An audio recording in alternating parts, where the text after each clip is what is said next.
Hi, and welcome to Has God Heard From You Today. We are ready to get to you, ELAW. I haven't even greeted the people like I should because it's just different that finally, all the time that you filmed for me, I couldn't get you to come on the program. And I'm on the other side of the camera. Welcome, ELAW. You all know Thank the face. You all know him. Tell them how they know you, ELAW. One of the ways they know you. They probably don't know me. Oh, yeah, they know you. DJ on KM Radio, do DJing around the city. Also got a small ad agency where we try to help businesses and churches. Yeah, try to help them advertise and get the word out about what they need to get done. Yeah, and you make sure you tell them. Go on and give them a phone number right now. You can hit me up at 318-221-5422.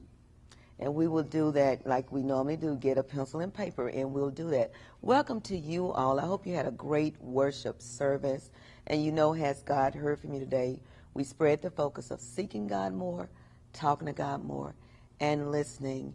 And I normally do not call people names out on TV because I'd be calling them out all the time. However, there is a lady, her name is Miss Underwood, in a nursing home. And Miss Underwood watches all the time, and she'll call and say, I'm watching you, and she'll hang up the phone. We want you to pray for Miss Underwood. I think she doesn't live in, maybe she lives in some part of Arkansas. But Miss Underwood, we're so glad you're watching. She's been watching basically since we've been on TV, and we've been on 4 years. And we just want you to know we appreciate you in the nursing home calling to say, I'm watching. So say a prayer for Miss Underwood. We're going to get right to ELAW, and ELAW is the one, you all, where I have interesting conversations with him, whether it's politics, whether it's about what's going on in the world, is what we think about church and all of this. But the last conversation we had, I said, ELAW, you need to come on because we need a different point of view, and I'm so glad you decided that you would. Oh, yeah. Anything you need, I'm going to hook it up for you. And ELAW used to, you might know him on the other end, he used to film the TV program, but he's such a person that always has something, and he branched out to do some other things, which we expect because, hey, that's just you. Right. But to get you started on and make you know what we're talking about, we were talking about some of the things that's going on in the world. Right. And I like the way you gave an example of the young men about it's like a mixture. Do you remember telling me that? Right, like a mixture of things that lead people to do certain things where, say, those of us that are not going through anything at the moment would look at that person and say, I wonder how he can do that, knowing the outcome, knowing what's going to be the end result of what he's doing, you know, or she. But a lot of times it can just end up being where that person is not concerned about what's going to happen later because they're in so much pain now. They're not worried about the consequences. You know, they just know that they hurt right now. And you know, we were also talking about, and we're going to make reference to what's going on now. A lot of our young people, 14, 15 on up, you know, are hurting themselves. Right. And you were talking about there were like, it's like a cake mixture. You may have the group that... Right. Well, you have, there's a lot of violence going on, especially around the Shreveport area, and other places, but we've seen an increase. Yeah, right. Yeah. We live here, so we've seen an increase, and people are looking for a solution, and they have to be careful not to try to say a solution as opposed to, well, there's probably a number of different causes. You can't have just one solution that's going to fix the whole thing. You have to look at the different, one of the guys on Facebook always makes note that crime is a function of employment. You know, if people can't find a job or if they can't find a way to make ends meet, then naturally some of them are just going to turn to whatever method they can. So then you face with somebody that's not really a criminal. They may just be trying to provide for their family. The method is still wrong. You know, you still got to obey the law. But that's some of the things that would lead a person into something where the consequences are less important than feeding a family, and they'll take that risk. And then you were talking about also those who just out there because they want to be out there, those who are out there because of peer pressure. Right. There are some people, and I remember I remember most of my elementary school days better than my high school days, but even as a kid, when I was 6 or 7, I can recall different kids had different personalities even then. Not that they were taught that, that's just the kind of, you had some active kids that were always into something, had to be told, hey, sit down, leave that alone. You had some kids that were quiet. They just sit there and not bother anything. So you had these different personalities, and as people get to become adults and interact in the real world, those personalities can determine how they're going to interact with society. Some of them may not like the laws that are set, and they may feel like, well, I've been doing my way my whole life, and I don't have to abide by the rules that you say that I have to abide by. And that causes a conflict. Yeah. And some of them don't care, and they'll fight with their neighbors, they'll fight with the police.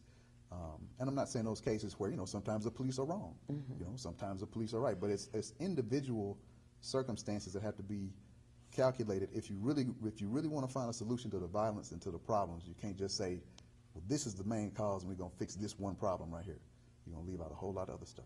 And you were also talking about, because when we get into conversations, I mean, we don't always agree on the same thing, and that's what I like about it, because we will be on the phone a while. I'm listening to him and he's listening to me, and that's what we have to do a lot of times. Right. And you were mentioning also about the community being involved, which that's what you hear the police and the commissioners and all of that, but we were talking about why people are now fearful, but you were saying, like, but which one you going to do? There's two things to fear when it comes to crime in your neighborhood or crime in your area or even in the nation. You can fear retaliation from those people in the neighborhood. Say, oh, I can't tell them to get in trouble. Okay. Then that means you're now going to have to live with the fear of those people remaining in the neighborhood and maybe killing your mother one day or your daughter or just somebody. And that kind of fear that leads to a regret later, like, oh man, I should have done something. Yeah. Hindsight is 20/20. Spilled milk, you can't. I mean, it's over then. Yeah. So you just have to make that decision. Which one do you think you want to do? And the easier of the two is to get with other people in the neighborhood. Everybody's not going to participate. You cannot count on everybody anywhere to say, well, yeah, let's all band together. That's not going to happen. But find the people that you can find that will support you, and y'all kind of tag team. And they don't have to do it out in the open. Right. Designate one person each month. Like, look, you're going to be responsible for making a phone call to the police this month. That way, because, people are nosy in the neighborhood. They'll be like, yeah, Miss So-and-so always calling in. Yeah. Rotate it around. Yeah. And don't tell anybody who's doing what. Right. Other than your little group. Make those calls. And the police have a responsibility as well. They need to make sure that they are doing everything they can to make citizens feel like, hey, I could go to the police and tell them. But it's a two-way street. It's the police or the civic organizations and the public. They have to work together. And we were also, and we're going to take a break in a few, talking to the young people about social media. And I like the example you gave at first of a young lady. We were talking about how our young ladies now, especially you all, I'm just going to say young ladies, now, not all of them, thank God, but having some pride about how you dress, right. And this is coming from a man. I mean, you don't have to guess anymore, because some of the ladies, it's just on display, yeah. Okay, But and if you think back, there's always been, and I guess I'm part of the older generation now, but there's always been the older generation will look at the younger people and say, man, what they doing? We ain't used to do that. And we might have. We might have done it, but maybe not to that same extent, because I have noticed that with each passing generation, there's less inhibition. People don't feel as embarrassed about certain things as they used to. And that's what we're talking about. Right. I mean, I'm saying even in the younger generation, people still cared about how they look. They weren't overexposed. Right. And now I'm not surprised at what I see now in the stores or on the street, or our young ladies. That's what I'm saying. What is? Well, a lot of that is how you were brought up. I remember when I was younger, if you did something wrong, and your mom or dad or whoever was raising you would say, "Look, don't do that." The second time wasn't talking; it was going to be, you're going to catch something. We're going to talk about that when we come back, about that now, and what was going on back then and how we can help it now, how we can. But you may get cursed out if you do. We'll be right back, you all, with ELAW. Glad you're here, ELAW. Great.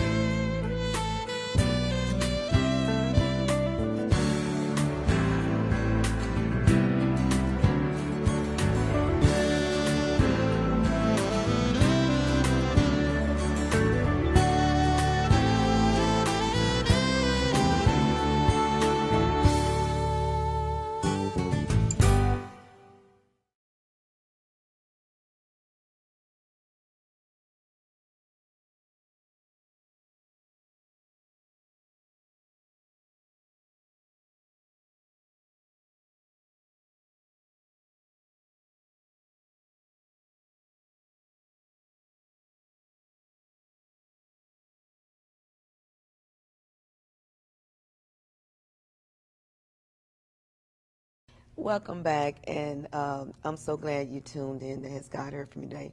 Call someone and let them know we are on the air. And ELAW, even though I was talking about when we went off the air, it's basically where one person could say something to the other person's child, or well, you know, we can't do that now. I mean, Right. you look at a person now, and It's going to be a problem. you can't even really look at them. But I like when we were talking about peer pressure and how sometimes you gave an example of a young lady who may have been an okay person, and, you know, tell them about that, and then she may get in the wrong group and end up getting hurt, and now she doesn't care. Yeah, and that's a real life example. I know several young ladies from, you know, as a DJ, I do a lot of parties. Some of them are pretty mild and tame. Some of them can get out of hand. But I'm an observer of people. I'm like an amateur psychologist. I like to watch. And then I like to watch myself. You can learn a lot by seeing the things that you do that you may not want to tell anybody about, but you know how you react to certain things. Right. And if you're honest with yourself, you can kind of look and see when other people do things, you won't think so poorly of them, because you know that in certain situations, you're not just 100% yourself. But as far as the young lady goes, there was a girl that was at, we're doing a pool party. And, you know, everybody's dressed in bathing suits. And she happened to get with the wrong crowd, a group of guys that kind of went a little bit too far. You know, they thought she was giving out one signal and she was not. Right. And she ended up getting into a situation with them where she had to report it to the police. But thereafter, her behavior changed. Yeah. Because she just kind of felt her value had dropped. Now, it had not, as far as, you know, anybody with good sense. I don't mean she doesn't have good sense, but people even on the outside that were told what happened. It's like, baby, that's not your fault. Right. You didn't do anything wrong. Everybody was there for a pool And party. she was a good girl. Good girl. But thereafter, she just became a little less concerned about what people thought, and she'd do anything she felt like doing. And, but it was a reaction to the situation that happened. So you have to be, and I'm saying this about the fellas. You know, fellas, you have to be concerned about, and this may sound old school chauvinistic, women respond to things differently than we do. There are certain things that won't bother us after the fact. Women in general, not so much. I've said some things to some ex-girlfriends that I didn't know really hurt their feelings like that.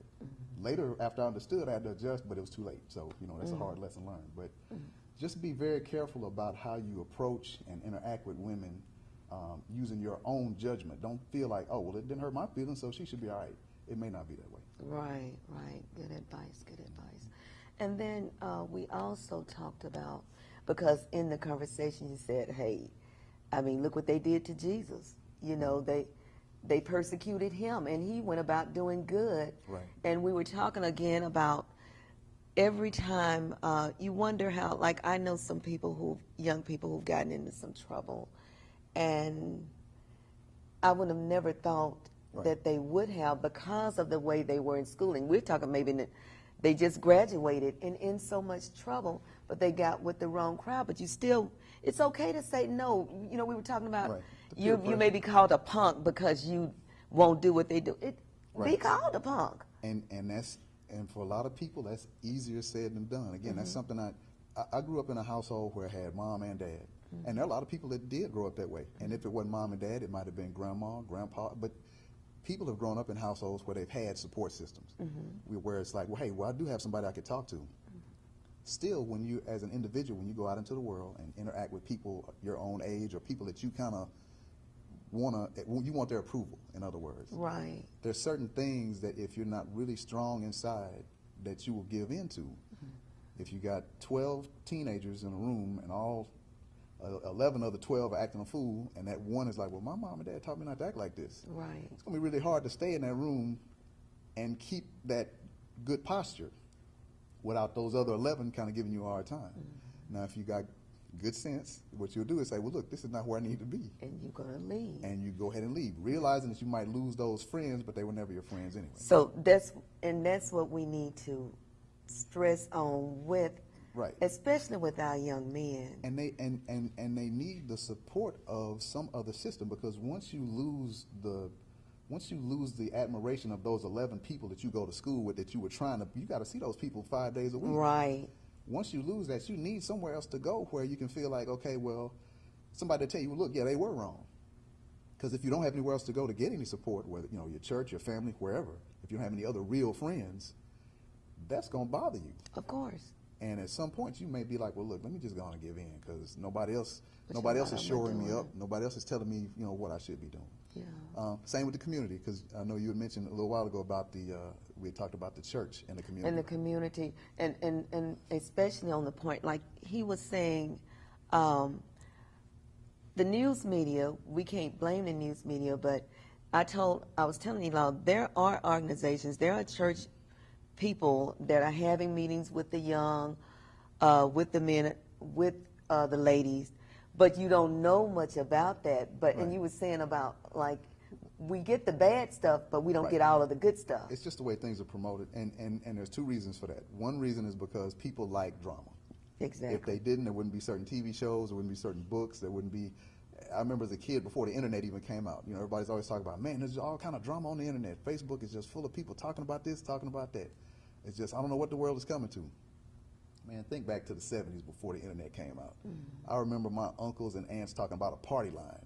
It's like, what's a party line? You get on the phone and you have 6, 7 different people on the phone. I'm thinking, yes, you can hear other people on the phone. Just gossiping. They just like, oh man, did you hear what happened? The party line, yeah, right. yeah. It's the same thing. It's just a different method, and the same thing with the things that are half truths, like the National Enquirer and some of these other magazines that post just what they know you want to hear, even if it's not true.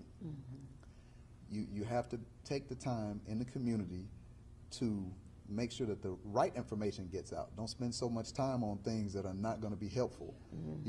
The example that I gave, and this is not any church in no specific church, but on Sunday morning is when the church seems to have its greatest power.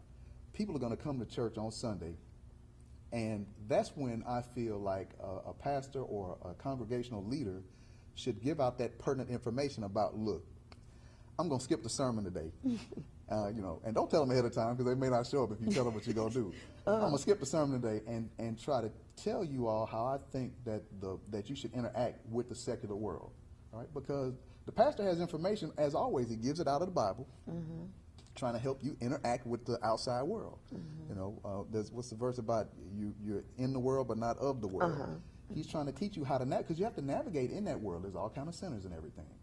But if they would take the time and try to do that every once in a while, try to make it a realistic, real-world example once in a while, it may help some people to try to deal with what's happening. Because you have everybody there. They're already there, and if you say, well, look, next Sunday we're gonna do something special, they may not show up. Or come on Saturday, well, people have designated other things for Saturday, so, But that's just a suggestion. And there's thousands of other things that can be done, and not that the churches are not doing some things. I appreciate what they are doing.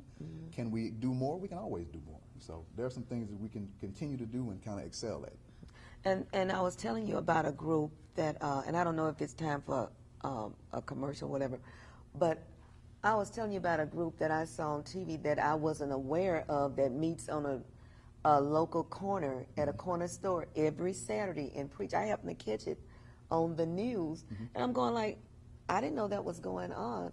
And that's when you were saying, well, see, if in the community they put out flyers, we're going to meet.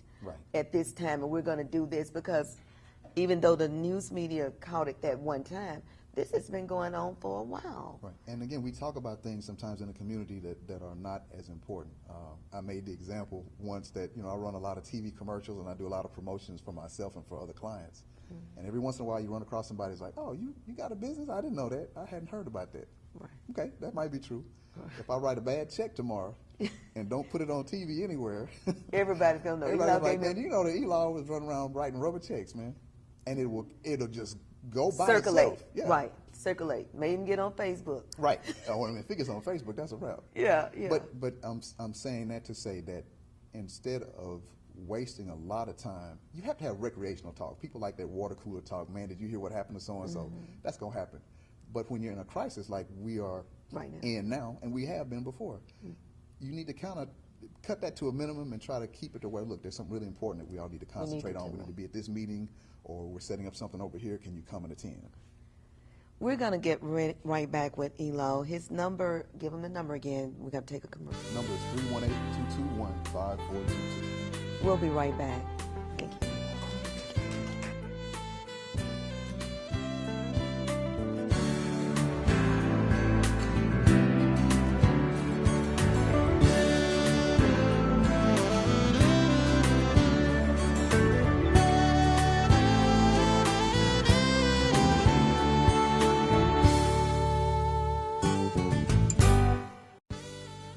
I'm Deborah with Has God Heard From You Today?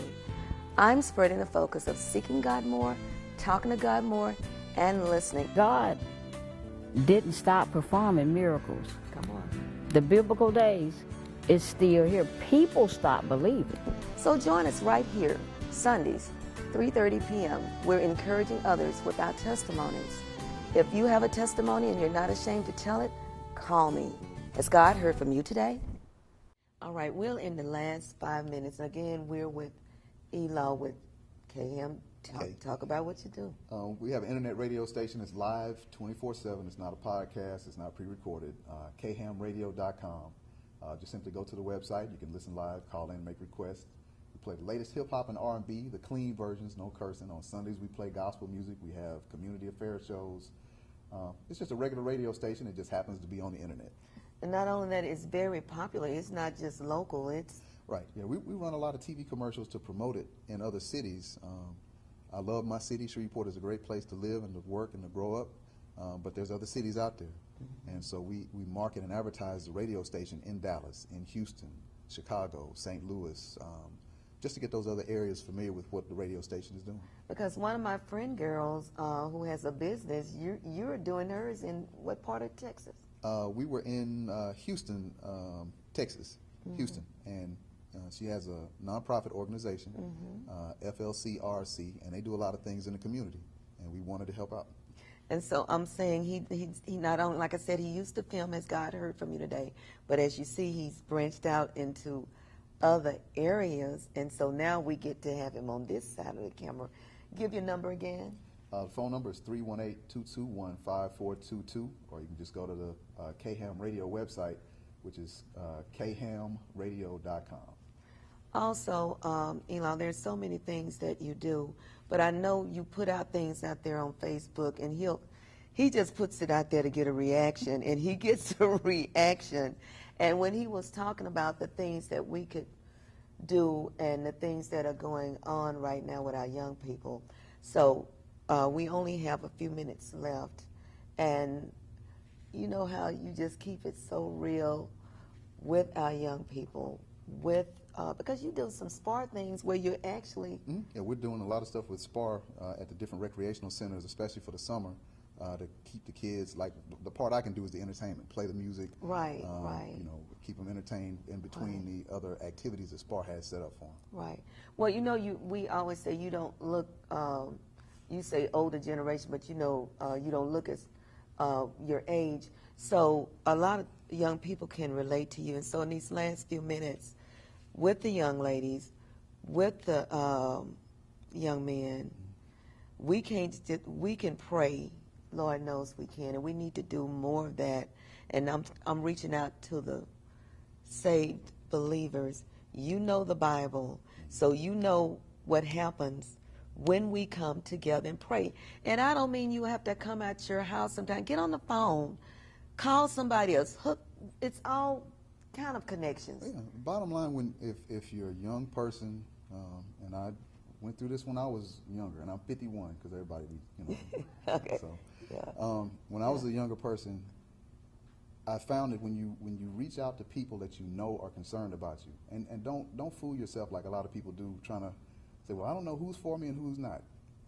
You kind of do. You kind of know who you can really go to talk to that won't give you a hard time about something. But the first thing you need to do is find some people that really care about you, and then express to them what you really feel.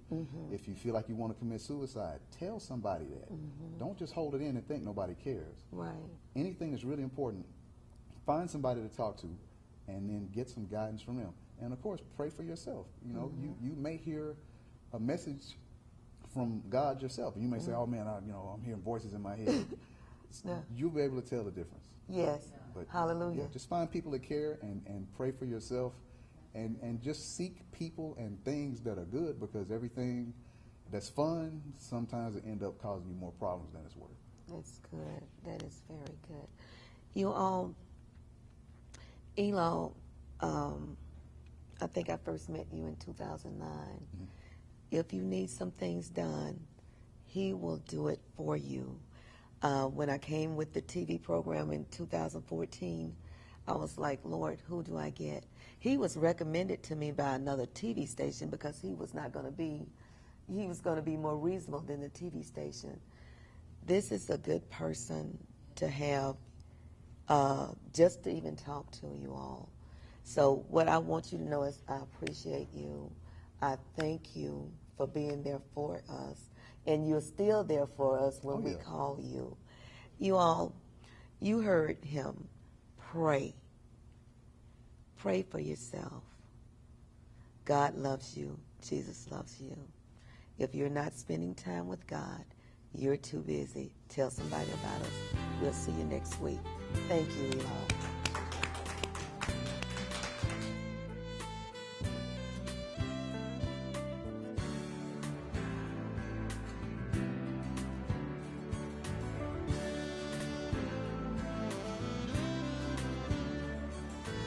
We're not here to tell you that going through is easy.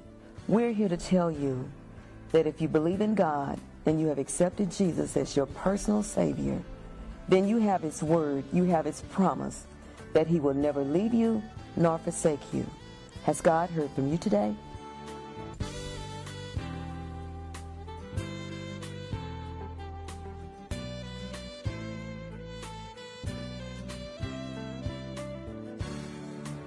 If you would like to share your testimony or advertise your business or an upcoming event on this program, please call 318-222-2954.